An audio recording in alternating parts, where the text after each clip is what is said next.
I think there's a direct correlation between the city of Richmond not putting the finances that they have truly available to the unhoused and prostitution, women, especially women, but it's probably more than just women.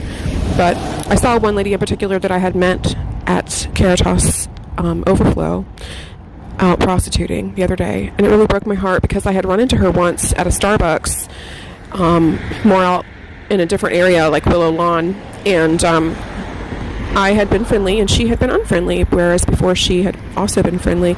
And I was like, hey, I didn't remember her name, but I'm like, I remember you. And she's like, yeah, I'm no longer in that situation. And she just was kind of stuck up about it. And I thought to myself, well, I'm glad you're not.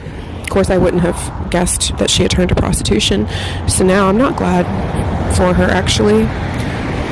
And whatever false confidence she's going around in is just, a cover, a trauma-induced cover.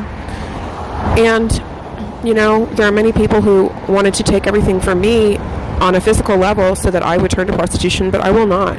But being in the marriage bed was being like a prostitute, because for Jesus, for the quote Jesus I had believed in, I was sacrificing myself every day, as the Bible told me, and trying to quote win over to Christ, who is false, this unsaved husband by submitting without any cap to that submission, which included marital rape and really just kind of like domestic servitude, like being a slave, basically. I mean, I was earning my keep, apparently, now that I'm left to fend for myself and be like a sewer rat on the streets as far as these people are concerned, right? Like, if I was still willing to, suck his dick and sleep with him, right? And cook his meals, better yet, do all of his laundry and serve him in every way, shape, or form like a slave, that's what I was, then I was worthy of my place in the queen-size bed we shared, right? So it's a form of prostitution, really.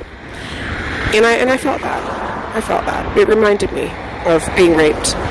When I was 11, I was raped by a boy who tricked me into skipping school with him. I had never done anything like that. And I would tell Tracy that he made me feel that way, and I would cry, and he wouldn't stop.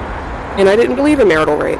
But my point of this altogether is just the city of Richmond not putting the money that it has, the big check the man in the suit received in front of cameras, it was televised, isn't showing what's really happening behind the scenes and really in plain sight, because I saw this woman out prostituting in the daytime.